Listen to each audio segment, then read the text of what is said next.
Hello बच्चों, केम छो? जय स्वामीनारायण। रेडॉक्स चेप्टर लाल बळदियो के मजा आवे बराबर। तो आज आपणे रेडॉक्स नी अंदर आगर नवा टॉपिक विषय जोईशु। ओके, तो हवे आपणे जोईशु स्पर्धात्मक इलेक्ट्रॉन विनिमय प्रक्रिया।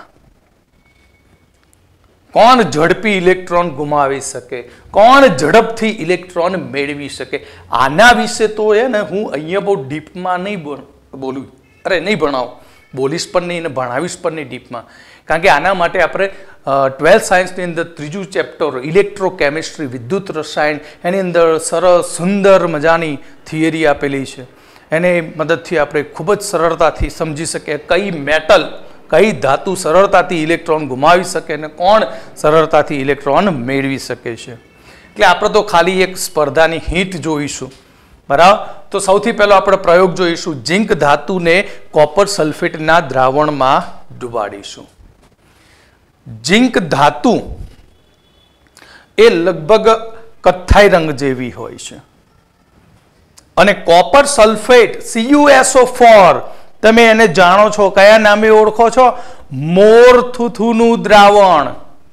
મોરથુથુનું દ્રાવણ, મોરથુથુ એટલે કોપર સલ્ફેટનું જલીય દ્રાવણ જે ભૂરા રંગનું હોય છે અને એ ભૂરો રંગ એ કોપર સલ્ફેટમાં રહેલા Cu+2 ધન આયનને કારણે હોય। યાદ રાખજો, कॉपर सल्फेट नो भूरो रंग कोना लीधे हशे तो द्रावण में ओगळेला रहेला Cu+2 धन आयन ने कारणे होय छे। तो हवे आपणे एक बीकर में कॉपर सल्फेट नु आ रीते द्रावण लईए अने कॉपर नाइट्रेट नु लीए तो ए शुं फेर पड़े छे बराबर। कॉपर नाइट्रेट लखीए तो एनु सूत्र आपणे सरस मजानी पेन चेन्ज कर दीए तो कॉपर नाइट्रेट CuNO3 ट्वाइस। हवे आमांथी छूटा कोण पड़े? Cu+2 अने NO3-। कॉपर सल्फेट लो तो Cu+2 ने SO4-2 बने।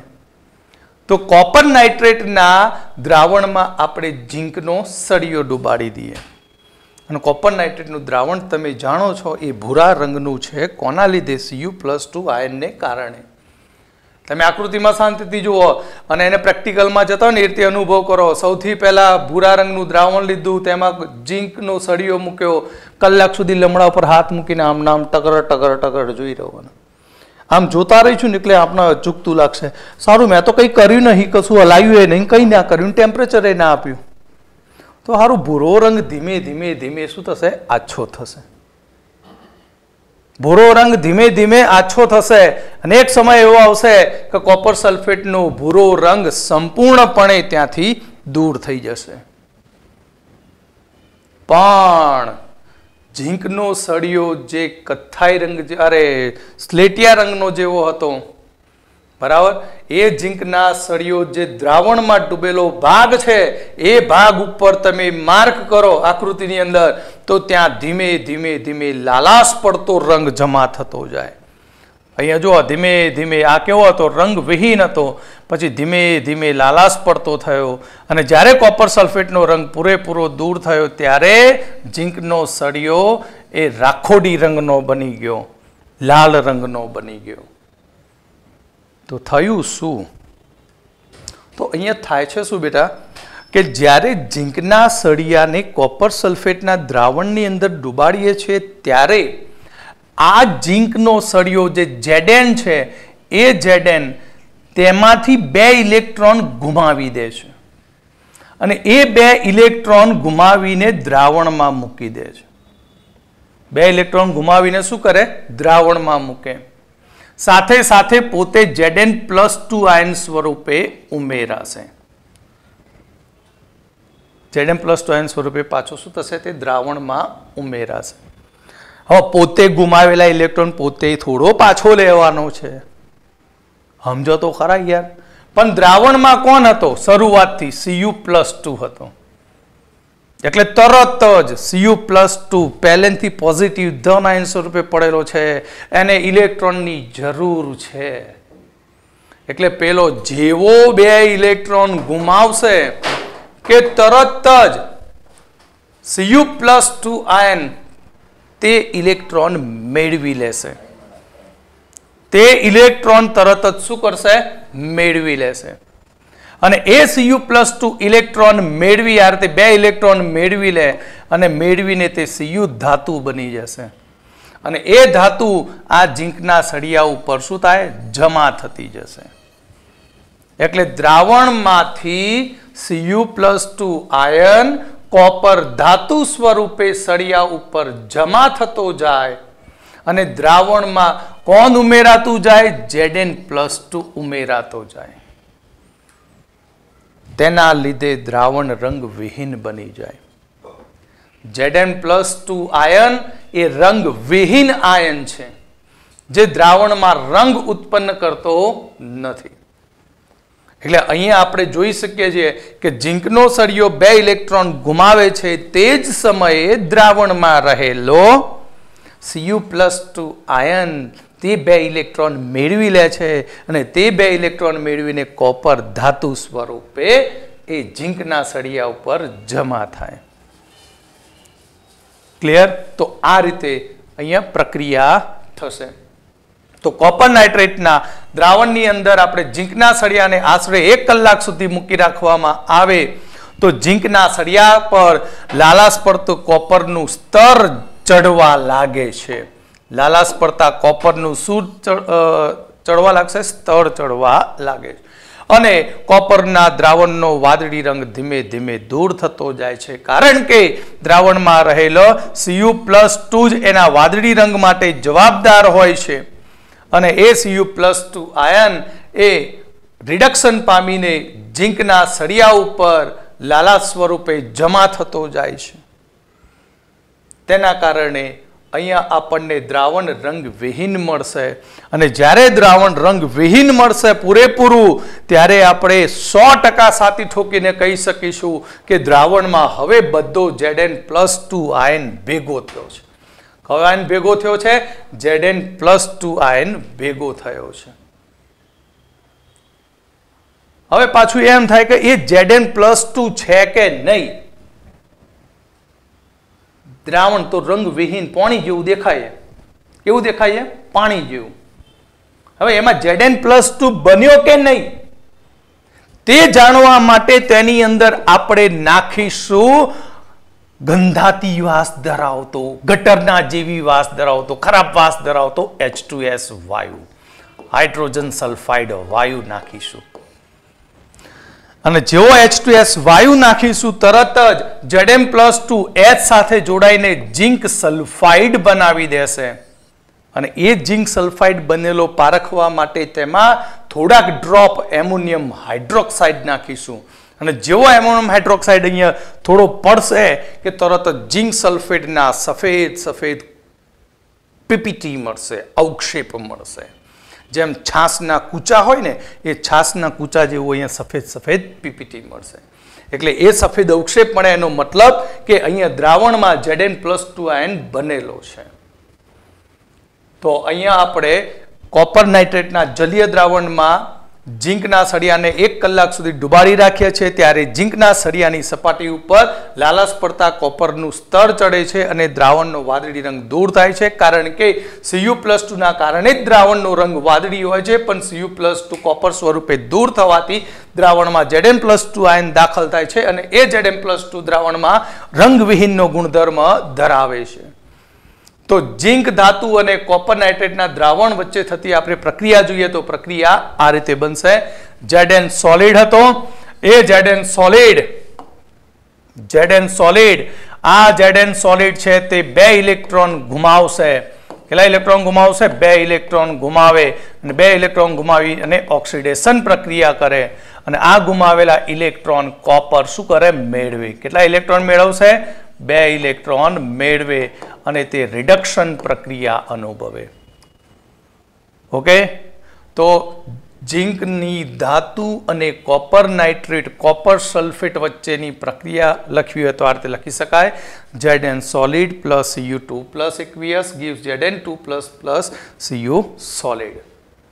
તો અહીંયા ઝીંક ઇલેક્ટ્રોન ગુમાવી Zn+2 આયન બને એટલે તેનું ઓક્સિડેશન થાય છે અને Cu+2 આયન ઇલેક્ટ્રોન મેળવીને Cu બનાવે છે, એટલે Cu+2 નું રિડક્શન થાય છે.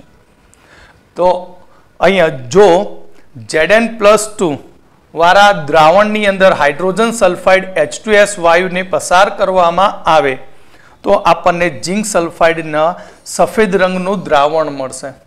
અને એની પરખ કરવા માટે એની અંદર આલ્કલાઇન ઉમેરીશું કોણ? એમોનિયા અથવા એમોનિયમ હાઇડ્રોક્સાઇડ, એટલે સફેદ પીપીટી મળશે. તો આપણે આની રિએક્શન આગળ જોઈ તે પ્રમાણે Zn solid gives Zn+2 બરાબર, Cu+2 gives Cu solid. Zn 2 electron ગુમાવે છે અને Cu+2 2 ઇલેક્ટ્રોન મેળવે છે, માટે આ પ્રક્રિયા થઈ છે ઓક્સિડેશન પ્રક્રિયા અને આ થઈ છે રિડક્શન પ્રક્રિયા. ઓકે, હવે આપણે બીજી સ્પર્ધા જોઈશું. બીજી સ્પર્ધાની અંદર કોપર ધાતુને સિલ્વર નાઇટ્રેટના દ્રાવણની અંદર ડુબાડીશું. કોપર તમે જાણો છો કેવા રંગની ધાતુ? લાલાશ પડતા રંગની ધાતુ.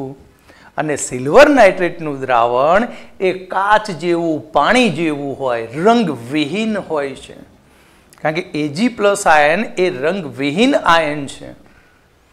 તો આપણે અહીંયા જોઈએ કે આપણે આ બીકરની અંદર સિલ્વર નાઇટ્રેટનું દ્રાવણ લીધું છે AgNO3 નું, અને AgNO3 માં બે આયનો છે, Ag+, કયા આયનો? Ag+ અને NO3- આયન છે. અને તેની અંદર આપણે લાલાશ પડતા રંગનો કોપરનો સળિયો મૂક્યો છે. શું મૂક્યો છે? કોપરનો સળિયો અથવા કોપરની સ્પ્રિંગ મૂકી દીધી છે. આ રીતે 1 કલાક માટે મૂકી રાખી અને પછી પ્રક્રિયાનું આપણે બેઠા બેઠા અવલોકન કર્યું. તો અવલોકન કરતા આપણને ધીમે ધીમે જોઈએ તો અહીંયા દ્રાવણ જે રંગવિહીન હતું તે રંગવિહીન દ્રાવણ એ ધીમે ધીમે ધીમે અહીં પાણી ભૂરા રંગનું, AgNO3 નું દ્રાવણ એ ભૂરા રંગનું બની જશે. અને અંતિમ સમયે આપણે જોઈશું તો આખું દ્રાવણ એ ડાર્ક ભૂરા રંગનું બનશે. પણ એ ડાર્ક ભૂરા રંગનું દ્રાવણ બન્યું તે સમયે તમે માર્ક કરો કોપરના સળિયા ઉપર. તમે જુઓ તો કોપરના સળિયા ઉપર એ ધીમે ધીમે જાણે ફૂગ વળી હોય ને એના જેવું લાગશે. કોના જેવું લાગશે? ફૂગ વળી હોય તેવું. એનો મતલબ શું થયો? કે દ્રાવણમાં રહેલો Ag+, એટલે ચાંદી તો સફેદ રંગની જ હોય ને યાર સાહેબ, કેમ આવું કરો? સફેદ રંગની એ, એટલે Ag+ રિડક્શન પામીને Ag ધાતુ સ્વરૂપે આ કોપરના સળિયા ઉપર જમા થશે. એટલે આપણે અહીંયા પ્રક્રિયાની વાત કરીએ તો અહીં કોપર ધાતુનું ઓક્સિડેશન થશે, 2 ઇલેક્ટ્રોન ગુમાવશે અને Cu+2 આયન બનશે. અને એ 2 ગુમાવેલા ઇલેક્ટ્રોન દ્રાવણમાં રહેલો Ag+ આયન મેળવશે અને તે Ag ધાતુ સ્વરૂપે કોપરના સળિયા ઉપર જમા થશે. એટલે સિલ્વર નાઇટ્રેટના દ્રાવણમાં કોપર ધાતુ મુકતા Cu+2 આયન દ્રાવણમાં ઉમેરાશે અને એ દ્રાવણમાં ઉમેરાવાને કારણે દ્રાવણ એ વાદળી રંગનું થાય છે. દ્રાવણ કેવા રંગનું થશે? વાદળી રંગનું. તો આપણે આનું રિએક્શન લખીએ તો Cu solid પ્લસ 2Ag+. કેમ 2 લેવું પડ્યું પછી કહું. તો અહીંયા બન્યો Cu+2. કેટલા ઇલેક્ટ્રોન ગુમાવ્યા? 2 ઇલેક્ટ્રોન ગુમાવ્યા. તો Cu+2 2 ઇલેક્ટ્રોન ગુમાવે, Ag+ એક જ મેળવે તો 2 તો મેળવવા જ પડે, જખ મારીને મેળવવા પડે. રેડોક્સની અંદર કોઈ પણ સ્પીસીઝ જેટલા ઇલેક્ટ્રોન ગુમાવે તેટલા જ ઇલેક્ટ્રોન સામે બીજાએ મેળવવા જ પડે. એટલે અહીંયા આપણે સેટિંગ કર્યું, 2 Ag+ લીધા અને 2 ઇલેક્ટ્રોન મેળવી Ag સોલિડ ધાતુ મળી. એટલે અહીંયા 2 ઇલેક્ટ્રોન ગુમાવીને ઓક્સિડેશન પ્રક્રિયા કરી છે, અહીંયા 2 ઇલેક્ટ્રોન મેળવીને તેને રિડક્શન પ્રક્રિયા કરી છે. એટલે આ રેડોક્સ પ્રક્રિયાની અંદર આપણે જોઈએ તો Cu નું Cu+2 માં ઓક્સિડેશન થાય છે અને Ag+ નું Ag માં રિડક્શન થાય છે. અને પ્રક્રિયાની અંદર સંતુલન નિપજોમાં Cu+2 અને Ag સોલિડની તરફેણ કરે છે. એટલે આ પ્રક્રિયા કઈ તરફ જાય ખબર પડી? એ મારી તરફ આવે. કઈ તરફ? નિપજ તરફ સંતુલનમાં. એટલે Cu માંથી વધુને વધુ Cu+2 બનવા તરફ જાય અને Ag+ માંથી વધુને વધુ Ag સોલિડ ધાતુ બનવા તરફની આ પ્રક્રિયા થતી હોય છે. આવી આપણે ત્રીજી સ્પર્ધા જોઈશું. ત્રીજી સ્પર્ધાની અંદર કોબાલ્ટ ધાતુ અને નિકલ સલ્ફેટના દ્રાવણ વચ્ચે થતી પ્રક્રિયા. આ તો આપણે ડાયરેક્ટ પણ લખી શકાય. કોબાલ્ટ એટલે high ratio, nickel sulphate NiSO4. તો NiSO4 માં નિકલ કયા સ્વરૂપે હશે? +2 આયન સ્વરૂપે. તો કોબાલ્ટની હવે એનોડ ઓક્સિડેશન રિડક્શન પ્રક્રિયા લખવી હોય તો તમે લખી શકો ડાયરેક્ટ. બરાબર, પ્રક્રિયા ડાયરેક્ટ તમે લખી શકો કે આને કેટલાની જરૂર છે? 2 ની. નિકલ સલ્ફેટમાં નિકલને કેટલા ઇલેક્ટ્રોનની જરૂર છે? +2 છે તો 2 ની. તો કોબાલ્ટ 2 ઇલેક્ટ્રોન ગુમાવશે. કોબાલ્ટ 2 ઇલેક્ટ્રોન ગુમાવશે અને કોબાલ્ટ +2 આયન બનશે જે દ્રાવણમાં જશે અને દ્રાવણમાં રહેલો Cu+2 ગુમાવેલા 2 ઇલેક્ટ્રોન મેળવશે અને તે નિકલ ધાતુ સ્વરૂપે છૂટું પડશે.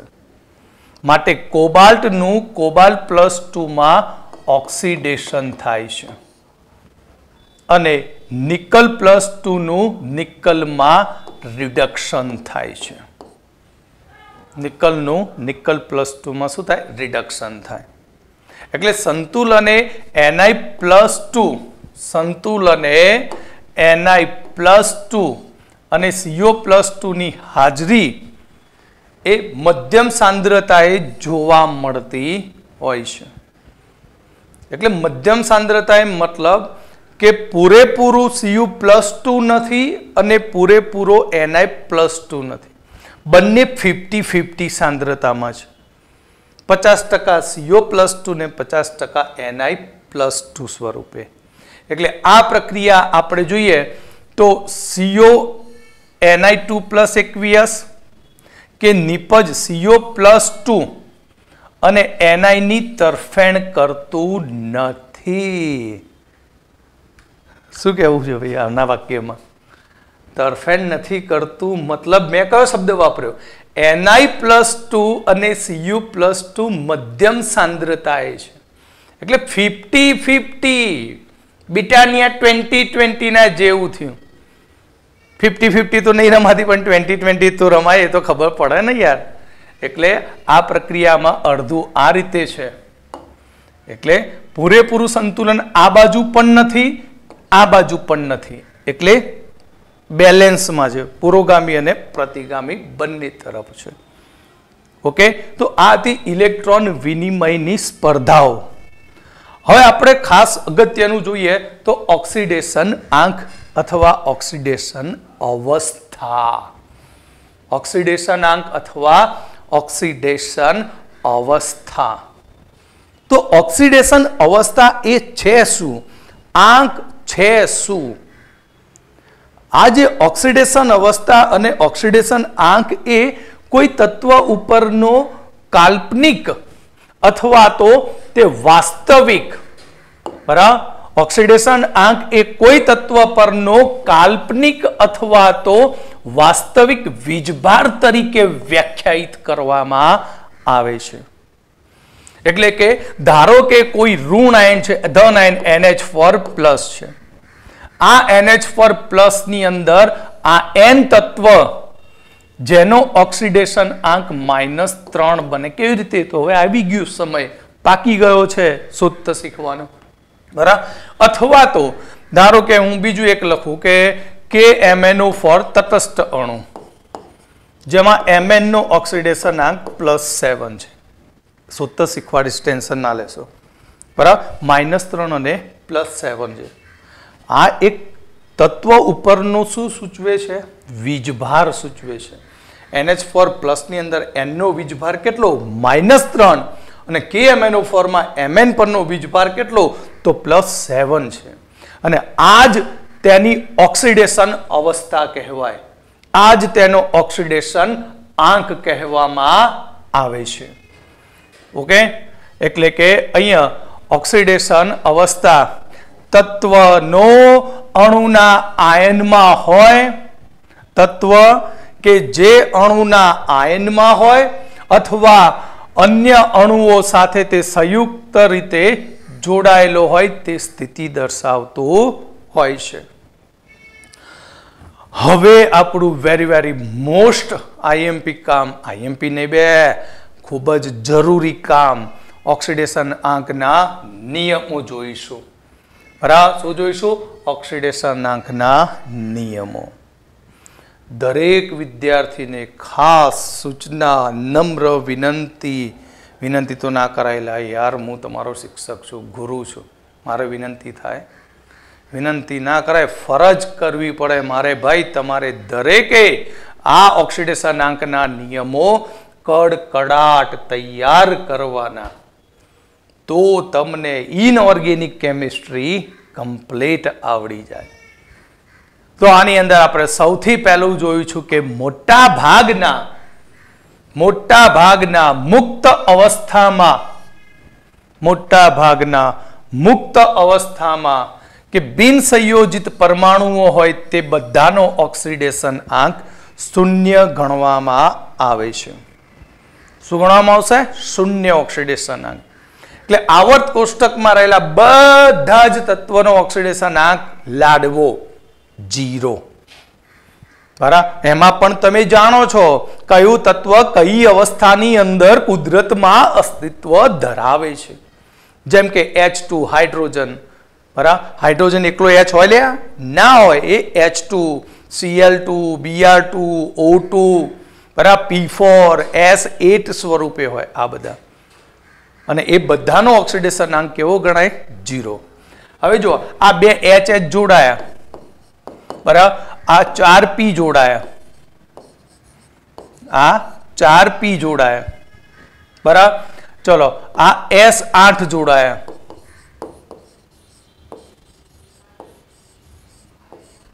બરાબર. ખાલી રફલી આકૃતિ દોરવા અર્થે આ S8 નું બંધારણ ક્રાઉન જેવું. બે પોતાના જ પરમાણુ સાથે કોઈ ઇલેક્ટ્રોનની હેરફેર કરે? હે? આરો એમ કહેવાનો પી કે ભાઈ તું આ એક ઇલેક્ટ્રોન લઈ લે ને મારો, તું એક ઇલેક્ટ્રોન લઈ લે ને મારો, અને મને +2 બનવા દે, એવું કે? અને આ ખોટી હાથે કરીને શું કરવા ઉપાધિ મેળવે? -1 કરવાની ના કરે. કેમ? આપણે ત્રીજા ચેપ્ટરમાં ભણી ગયા, આ દરેક પરમાણુની પીપીની દરેકની વિદ્યુત ઋણતા એક સરખી છે, અને દરેકની વિદ્યુત ઋણતા એક સરખી હોય તો એ માત્ર ને માત્ર ઇલેક્ટ્રોનની ભાગીદારી કરે, અને ભાગીદારી કરીને ઇલેક્ટ્રોન જ્યાં પડે ને તેના ત્યાં વચ્ચોવચ્ચ પડી રહેવા દે, કોઈના ઉપર કોઈ ચાર્જ પેદા થવા દે નહીં. એટલે સિમ્પલ વસ્તુ છે, તમને બહુ ખબર ના પડે ને કે P4 પરીક્ષામાં આપી દીધું કે P4 નો ઓક્સિડેશન અંક કેટલો થાય? 0, 4, -4, +5. તો કઈ નહીં વિચારવાનું, P4 P બધા PP છે, બધા PP છે, અને બધા PP હોય તો કોઈના જોડે ઇલેક્ટ્રોન કોઈ મેળવી ના શકે કે કોઈ ગુમાવી ના શકે, ભાગીદારી કરે 50-50, બરાબર. એટલે ત્યાં વીજભાર 0 હોય, બરાબર. વીજભાર કેવો હોય? 0. S8 હોય તો પણ 0 હોય. સમજી ગયા? સમજણ પડી કે મુક્ત અવસ્થામાં હોય, જેમ કે Na, Mg, Al. મેં તો આવર્ત કોષ્ટકના દરેક પરમાણુની વાત કરી છે, આ તો ખાલી ઉદાહરણ છે, બરાબર. આવર્ત કોષ્ટકમાં રહેલા અણુઓ જેમ કે O2, H2, Cl2, O2, H2, Cl2, O3, P4, S8, બરાબર. પોતાના જાતે બંધ બનાવતો હોય ને ક્યારે કોઈ વીજભાર ના મેળવે, એટલે બધાનો ઓક્સિડેશન અંક કેવો થાય? 0 થાય. તો પહેલો મુદ્દો કમ્પ્લીટ થઈ ગયો. બીજો, એક પરમાણુવીય આયન ઉપર રહેલો વીજભાર એ જ તેનો ઓક્સિડેશન આંક બને છે. એક પરમાણુવીય આયન ઉપર રહેલો વીજભાર એ જ તેનો ઓક્સિડેશન આંક બને. જ્યારે ફક્ત હું Na લખીશ તો તેનો ઓક્સિડેશન આંક 0 થશે, પણ જ્યારે Na+ લખીશ તો ઓક્સિડેશન આંક +1 થશે. Cl એકલો લખીશ તો તેનો ઓક્સિડેશનાંક 0 થશે, પણ Cl માઇનસ લખીશ તો તેનો ઓક્સિડેશનાંક માઇનસ થશે. એટલે કહ્યું કે એક પરમાણવીય આયન ઉપર રહેલો વીજભાર એ જ તેમનો ઓક્સિડેશન આંક બને છે. જેમ કે Na+ નો ઓક્સિડેશન આંક +1, કારણ કે એની બોડી જ +1 છે. બરાબર, એ જ પ્રમાણે Mg+2 તો તેનો જ ઓક્સિડેશન આંક +2. તે જ પ્રમાણે Fe+3 આયનનો ઓક્સિડેશન આંક +3. તે જ પ્રમાણે Cl- નો ઓક્સિડેશન આંક -1, S-2 નો ઓક્સિડેશન આંક -2. બરાબર, N3- નો ઓક્સિડેશન આંક -3 જ થાય. તો આપણે બે નિયમ ભણ્યા. તટસ્થ પરમાણુ અથવા તો બિન વીજભારિત સંયોજનો હોય, બિન સંયોજિત પરમાણુઓ, તે બધાનો ઓક્સિડેશન આંક એ 0 હોય છે. અને એક પરમાણુ આયન ઉપર રહેલો વીજભાર એ તેનો ઓક્સિડેશન આંક બને છે. ત્યાર પછી આપણે આગળ બીજો, આલ્કલી ધાતુ માટે હંમેશા ઓક્સિડેશન આંક +1 ગણવું. આલ્કલી ધાતુઓ માટે ઓક્સિડેશન આંક કેવો ગણવો? +1. કઈ alkali? Lithium, sodium, potassium, rubidium, caesium. ક્યારે? જ્યારે સંયોજનમાં હોય ત્યારે.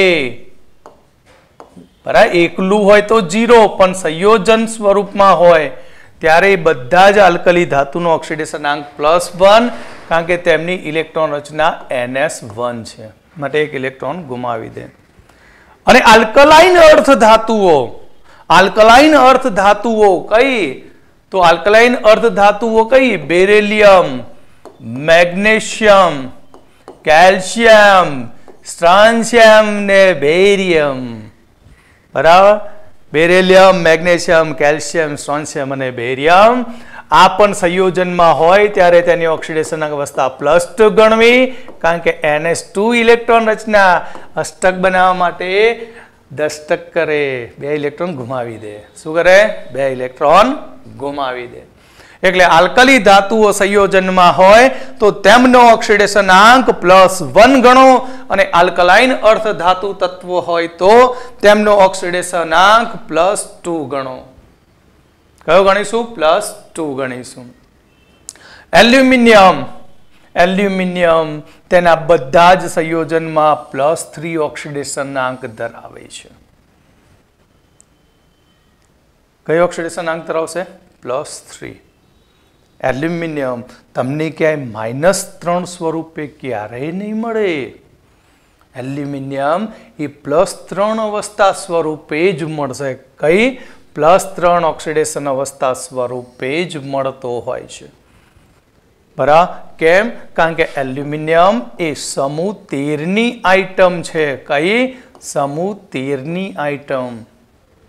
અને મેં શીખવાડ્યું છે કે કોઈ પણ સમૂહની ઓક્સિડેશન અવસ્થા મહત્તમ કેટલી હોઈ શકે, વધુમાં વધુ પોઝિટિવ, એને આપણે સમૂહ આંકમાંથી 10 બાદ કરતા કેટલા વધ્યા? 3. તો એલ્યુમિનિયમની +3 ઓક્સિડેશન અવસ્થા મળતી હોય છે. મોટા ભાગના સંયોજનોમાં ઓક્સિજનનો ઓક્સિડેશન આંક -2. મોટા ભાગના સંયોજનોમાં ઓક્સિજનનો ઓક્સિડેશન આંક -2, કારણ કે ઓક્સિજન 8 નંબરનું તત્વ છે અને તે 16મા સમૂહનું તત્વ છે. એટલે આપણે 2, 8, 6 અષ્ટક પૂર્ણ કરવા માટે 2 ઇલેક્ટ્રોનની જરૂર પડે. અને કયો સમૂહ કયો? તો સમૂહ 16મો છે. સમૂહ 16 માંથી 10 બાદ કરો તો કેટલા રહ્યા? 6. એટલે સમૂહ 16ની અંદર ઓક્સિજન છે એ કદમાં ખૂબ જ નાનું છે, અને ખૂબ જ નાનું હોવાને કારણે તે ઇલેક્ટ્રોન ગુમાવી શકતું નથી, પણ ઇલેક્ટ્રોન શું કરે? મેળવી જ શકે છે. માટે 2 ઇલેક્ટ્રોન મેળવીને તે -2 ઓક્સિડેશન અવસ્થા ધરાવતું હોય છે. યાદ રાખજો, મોટા ભાગના સંયોજનોમાં ઓક્સિજનનો ઓક્સિડેશન આંક -2 હોય છે. બરાબર, પણ અપવાદ આવ્યો. શું આવ્યો? અપવાદ. તો પેરોક્સાઇડ સંયોજનોમાં ઓક્સિજનનો ઓક્સિડેશનાંક -1 હોય છે. કયા સંયોજનોમાં? પેરોક્સાઇડ. પેરોક્સાઇડ એટલે O બોન્ડ O, બે ઓક્સિજન પરમાણુ આ રીતે એકબીજા સાથે બંધથી જોડાયેલા હોય, કલબંધથી, તો આને કહેવાય પેરોક્સાઇડ લિંક કહેવામાં આવે છે. અને આ પેરોક્સાઇડમાં બંને O ઉપરનો ઓક્સિડેશનાંક -1 અને -1 બનતો હોય છે. કેટલો બનતો હોય છે? -1. કેવી રીતે એ પણ આપણે ડીપમાં દરેકના ઉદાહરણો જોઈશું અપવાદમાં. તો પેરોક્સાઇડ સંયોજનોમાં ઓક્સિજનનો ઓક્સિડેશનાંક જે -1 છે, જેમ કે H2O2, Na2O2, H2O5, Caro's acid, Marshall acid, barium peroxide, chromium peroxide, sodium, sodium Caro's એસિડનો ભાઈ સોલ્ટ છે, આ પણ માર્શલ એસિડનો શું છે? સોલ્ટ છે. બરાબર. તો અહીંયા આ પેરોક્સાઇડ સંયોજનોના ઉદાહરણો તમારે યાદ રાખવાના. ના યાદ રહે તો બેટા ટેન્શન નહીં લેવાનું, હું તમને આનું બંધ કેવી રીતે બને એ પણ આના ઉદાહરણ ચાલશે ત્યારે શીખવાડીશ. ત્યારે એમ કરશો કે સાહેબ આ તો હું ભણી ગયો તો આગળ આવડતું તું, બરાબર, લખવું પણ નહીં પડે, સીધા જવાબ આપશો તમે. કેવી રીતે એ પણ શીખવાડીશ. સુપર ઓક્સાઇડ સંયોજનોમાં ઓક્સિજનનો ઓક્સિડેશનાંક -1/2 હોય છે. સુપર ઓક્સાઇડ સંયોજનોમાં ઓક્સિજનનો ઓક્સિડેશનાંક કેવો હોય છે? -1/2. કયા સુપર ઓક્સાઇડ? એ પણ યાદ રાખવાનું. KO2, બરાબર, RbO2, potassium super oxide, rubidium super oxide, caesium super oxide. તો ઓક્સિજન માટે આપણને 3 ઓક્સિડેશન આંક મળે. મોટા ભાગના સંયોજનોમાં ઓક્સિજનનો ઓક્સિડેશન આંક કયો હશે? -2. અને પેરોક્સાઇડ સંયોજનોમાં તેનો ઓક્સિડેશન આંક -1 અને સુપર ઓક્સાઇડ સંયોજનોમાં ઓક્સિડેશન આંક -1/2 હોય છે. અડધો જ હોય, 0.5 જ હોય. ઓકે, તો આગળ આપણે બીજા જોઈએ. તો અહીંયા ઓક્સિજન, ફ્લોરિન. હા, સરસ વાત આવી. હવે ફ્લોરિન ઓક્સિજન સાથે જોડાય, ફ્લોરિન ઓક્સિજન સાથે જોડાય અથવા ઓક્સિજન ફ્લોરિન સાથે જોડાય, ઓક્સિજન ફ્લોરિન સાથે જોડાય તો કોનો ઓક્સિડેશન આંક ધન હોય? ફ્લોરિનનો કે ક્લોરિનનો? વિચારો. ફ્લોરિન સાથે O જોડાયો તો ફ્લોરિન માઇનસ ઓક્સિડેશન આંક બનાવશે કે ઓક્સિજન? અલ્યા ભાઈ, ત્રીજા ચેપ્ટરમાં ભણી ગયા. આવર્ત કોષ્ટકમાં સૌથી ઊંચામાં ઊંચી વિદ્યુત ઋણતા ફ્લોરિનની. ફ્લોરિન ક્યાંય ઇલેક્ટ્રોનનું દાન આપી જ નહીં શકતો. ફ્લોરિન શું કરે? ઇલેક્ટ્રોન મેળવતો જ હોય. એટલે માત્ર ને માત્ર અપવાદરૂપ યાદ રાખજો કે ઓક્સિજન ફ્લોરિન સાથે જોડાયેલો હોય, ઓક્સિજન ફક્ત ફ્લોરિન સાથે જોડાયેલો હોય ત્યાં જ ઓક્સિજનનો ઓક્સિડેશન આંક ધન મળતો હોય છે. અહીં ઓક્સિજન ફ્લોરિન સાથે જોડાયેલો હોય ત્યારે જ ઓક્સિજનનો ઓક્સિડેશન આંક ધન હોય છે, કારણ કે આની વિદ્યુત ઋણતા સૌથી વધુ છે. વિદ્યુત ઋણતા સૌથી વધુ સેકન્ડ નંબરે ઓક્સિજન હોય. એટલે ફ્લોરિન સાથે ઓક્સિજન જોડાય તો ફ્લોરિન ઓક્સિજનના ઇલેક્ટ્રોનને ખેંચી લે. પહેલી વાર બન્યું આવું. લે, હમણાં તો કીધું બનશે જ નહીં, પણ હા એક નીકળી. કોણ નીકળી? ફ્લોરિન બેન. ફ્લોરિન બેન ઓક્સિજનના ઇલેક્ટ્રોનને શું કરે? ખેંચી લે. એટલે 2 ઓક્સિડેશન આંક બનાવી શકે, +1 અને +2. ઉદાહરણ 100% યાદ રાખજો. ઉદાહરણ 100% યાદ રાખજો. 1. Oxygen difluoride OF2. F કેટલા ઇલેક્ટ્રોન ખેંચી શકે? બરાબર. F ની ઇલેક્ટ્રોન રચના તમે જુઓ તો 2, 8 અરે 2, 7. શું છે? 2, 7. કેટલા ખેંચી શકે? 1 જ. ઓકે, તો F કેટલા છે? 2. તો F 2 ઇલેક્ટ્રોન મેળવે તો ઓક્સિજન ડાયફ્લોરાઇડમાં ઓક્સિજનનો ઓક્સિડેશન આંક એ +2 થાય. ઓક્સિજન ડાયફ્લોરાઇડમાં ઓક્સિજનનો ઓક્સિડેશનાંક +2 થશે. અને બીજું છે ડાયઓક્સિજન ડાયફ્લોરાઇડ. ડાયઓક્સિજન ડાયફ્લોરાઇડ O2F2, એકલું OF નથી લખાતું પણ શું લખાય O2F2. તો એક ઓક્સિજન એક ઇલેક્ટ્રોન આપે, બરાબર, તો એક ફ્લોરિન એક ઇલેક્ટ્રોન મેળવે, બરાબર. તો અહીંયા સિંગલ કરી નાખો તો શું બને, OF કોમન કાઢી નાખું 2, તો ઓક્સિજનનો ઓક્સિડેશનાંક O2F2 માં +1 થશે. ખાસ યાદ રાખજો, ઓક્સિજન કયા સંયોજનોમાં ઓક્સિડેશનાંક પોઝિટિવ ધરાવે, તો આખા સંસારની અંદર, આખા કેમિસ્ટ્રી સંસારની અંદર 2 જ સંયોજન O2F2 અને OF2. OF2 માં O+2 અને O2F2 માં +1. ત્યાર પછી આગળ હાઇડ્રોજનની વાત કરીએ કે હાઇડ્રોજન પરમાણુનો ઓક્સિડેશનાંક +1 હોય. જ્યારે પણ હાઇડ્રોજન કોઈ અધાતુ તત્વ સાથે જોડાય, યાદ રાખવાની એક સિમ્પલ વસ્તુ છે કે જ્યારે હાઇડ્રોજન કોઈ અધાતુ સાથે જોડાય ત્યારે હંમેશા હાઇડ્રોજન +1 ઓક્સિડેશન અવસ્થા જ બનાવે. કારણ કે અધાતુ બધી લુખ્ખી છે, બધી જ અધાતુ લુખ્ખી છે. ઇલેક્ટ્રોન આકર્ષક જ છે બધી અધાતુ. એટલે બધી અધાતુઓ શું કરે, હાઇડ્રોજનના ઇલેક્ટ્રોનને ખેંચી લે અને બિચારાને +1 બનાવી દે. સસ્તું અને સૌથી કમજોર તત્વ આવર્ત કોષ્ટકનું હાઇડ્રોજન, જેને જેમ કરવું એમ રમાડી જાય. જરૂર હોય તો ઇલેક્ટ્રોન ખેંચી જાય અને પોતે +1 બની જાય. પણ જ્યારે હાઇડ્રોજન મેટલ ધાતુ સાથે જોડાય તો એને જખ મારીને ઇલેક્ટ્રોન લેવા જ પડે. કારણ કે મેટલ ક્યારેય ઇલેક્ટ્રોન મેળવતી નથી. મેટલ શું કરે, ઇલેક્ટ્રોન ગુમાવે. મેટલ ઇલેક્ટ્રોન ગુમાવે અને એની સાથે હાઇડ્રોજન હોય તો હાઇડ્રોજન -1 ઓક્સિડેશન અવસ્થા બનાવે. એટલે તમને મગજમાં ફીટ થઈ જવું જોઈએ કે આવર્ત કોષ્ટકમાં કયા તત્વો અધાતુઓ છે. તો જતું રહેવાનું પી વિભાગની અંદર. યાદ છે, ઉપરથી આમ ટોપ ઉપરથી આ રીતે આમ બનાવેલો ખૂણો, એ બધી અધાતુઓ છે. નિષ્ક્રિય વાયુની તો વાત જ નહીં કરવાની, તો બાકાત, એ તો બધા 0 છે, બરાબર. નિષ્ક્રિય વાયુ બધાનો ઓક્સિડેશનાંક કેવો હોય, 0. સંયોજન જ નથી બનાવતા. એટલે હાઇડ્રોજનને આપણને 2 ઓક્સિડેશનાંક મળે. અધાતુ સાથે જોડાયેલો હોય ત્યારે +1 અને ધાતુ સાથે જોડાયેલો હોય ત્યારે -1. એટલે સામાન્ય રીતે આપણે કહીએ છીએ કે હાઇડ્રોજનનો ઓક્સિડેશનાંક +1 હોય છે.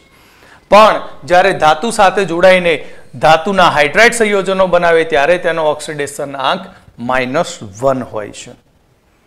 એટલે કોણ હોઈ શકે, તો આલ્કલી ધાતુઓ, આલ્કલાઇન અર્ધ ધાતુઓ. પી વિભાગની અંદર નીચેની જે હતી, વચ્ચે ઝિગઝેગ હતી અર્ધ ધાતુની, એની નીચેના ભાગમાં જે હતી ધાતુઓ હતી, તેની સાથે હાઇડ્રોજન જોડાય તો H નો ઓક્સિડેશનાંક -1 હોય છે. એટલે સિમ્પલ ઉદાહરણ લખ્યા, lithium hydride, sodium hydride, calcium hydride, lithium aluminium hydride super reduction કરતા. બરાબર, જે આપણે 12th ની અંદર ઓર્ગેનિક ભણીશું ત્યારે આનો ઉપયોગ ખૂબ જ કરીશું. ત્યાર પછી 5મું, બધા જ સંયોજનોમાં ફ્લોરિનની ઓક્સિડેશનાંક -1 જ.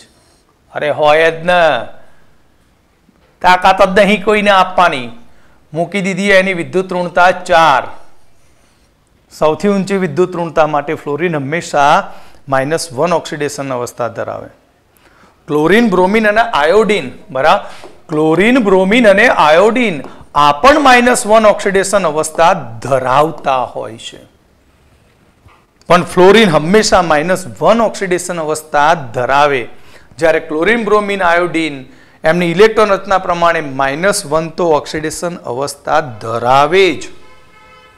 પણ આગળ આપણે કહ્યું હતું ફ્લોરિન કોની સાથે જોડાયો, ઓક્સિજન સાથે. તો ઓક્સિજનનો ઓક્સિડેશનાંક કેવો બની ગયો તો પ્લસ. તો એ જ પ્રમાણે જો ઓક્સિજન ક્લોરિન, બ્રોમિન કે આયોડિન સાથે જોડાય, ઓક્સિજન ક્લોરીન બ્રોમિન કે આયોડીન સાથે જોડાય ત્યારે આ બધાના ઓક્સિડેશન આંક એ ધન ઓક્સિડેશન આંક બની જાય, જેમની રેન્જ +1 +2 +3 +4 +5 +7 સુધીની હોય. પણ ફ્લોરિન એ માત્ર -1 જ હશે. એમસીક્યુમાં પૂછાય કે ક્લોરીન બ્રોમિન આયોડીન કોની સાથે ધન ઓક્સિડેશન અવસ્થા બનાવશે? તો ક્લોરીન બ્રોમિન અને આયોડીન એ માત્ર ને માત્ર ઓક્સિજન સાથે જ ધન ઓક્સિડેશન અવસ્થા બનાવશે. કેમ બનાવશે ધન? 2 સેકન્ડ નંબરનું તત્વ આવર્ત કોષ્ટકનું જેની વિદ્યુત ઋણતા 3.5 છે, 3.5 બરાબર. પરિણામે બાકીના તત્વોની ઓક્સિડેશન અવસ્થા આપણને કઈ મળશે? ધન મળતી હોય છે. ઓકે, તો અહીંયા આપણે અન્ય હેલોજન તત્વો બરાબર, અન્ય હેલોજન તત્વો FCl BrI હેલાઇડ સ્વરૂપે હોય તો તેમના ઓક્સિડેશન આંક -1 હોય છે, પરંતુ જ્યારે ક્લોરીન બ્રોમિન આયોડીન ઓક્સિજન સાથે જોડાતા હોય છે ત્યારે તેમના ઓક્સિડેશન આંક એ ધન બને, કારણ કે ઓક્સિજનની વિદ્યુત ઋણતા વધુ છે. તો કોણ આવા સંયોજનો બનશે? તો ઓક્સો એસિડ જેમ કે HClO4 પછી Cl2O બરાબર, Cl2O7 બરાબર, ClO3- આ પ્રકારના ઓક્સો એસિડ ઓક્સાઇડ કે ઓક્સો એનાઇન બનતા હોય ત્યારે તેમના ઓક્સિડેશન આંક ક્લોરીન બ્રોમિન આયોડીનના ધન બનતા હોય છે. ઓકે, તો અહીંયા આપણે જોઈ લઈએ. તો આપણે હાઇડ્રોજનના ઓક્સિડેશન આંક જોયા અને હેલોજનના ઓક્સિડેશન આંક જોયા બરાબર. હવે આપણે આગળ વધીએ. ચલો હવે આગળ આપણે જોઈએ તો તટસ્થ સંયોજનમાં રહેલા બધા જ તત્વોના ઓક્સિડેશન આંકનો બેઝિક સરવાળો 0 થાય. તટસ્થ સંયોજનમાં રહેલા બધા જ તત્વોના ઓક્સિડેશન આંકનો બેઝિક સરવાળો 0 થાય. કેવી રીતે? જો આ રીતે, આ H2O, આ H2O, આના ઉપર ક્યાંય તમને ± લીટી જોવા મળે? કોઈ ચાર્જ દેખાય ના? તો આની ઉપરનો ચાર્જ કેવો થયો? 0. વીજભાર 0 થયો. માટે આપણે એવું કહી શકીએ કે 2H નો ઓક્સિડેશન આંક પ્લસ O નો ઓક્સિડેશન આંક, તો તેમનો બેઝિક સરવાળો 0 થાય. કોઈ પણ સૂત્ર લો, કોઈ પણ, જેમ કે કમિનોફોર, અરે કમિનો નહીં, KMnO4 પર કોઈ ચાર્જ દેખાય? ફોર્મલ ચાર્જ, ફોર્મલ ± ના. તો એનો મતલબ કે આખા સંયોજન ઉપરનો ચાર્જ કેવો છે? 0 છે. એટલે આપણે લખીએ તો આ રીતે લખાય, K નો ઓક્સિડેશન આંક પ્લસ Mn નો ઓક્સિડેશન આંક પ્લસ O નો ઓક્સિડેશન, કેટલા O? 4 O નો ઓક્સિડેશન આંક બરાબર 0. બરાબર શું થઈ જાય? 0 થાય. એટલે આપણો છઠ્ઠો નિયમ યાદ રાખજો, તટસ્થ સંયોજનમાં રહેલા બધા જ તત્વના ઓક્સિડેશન આંકનો બેઝિક સરવાળો 0 થાય છે. કેવો થાય છે? 0. મજા આવે છે ને રેડોક્સમાં?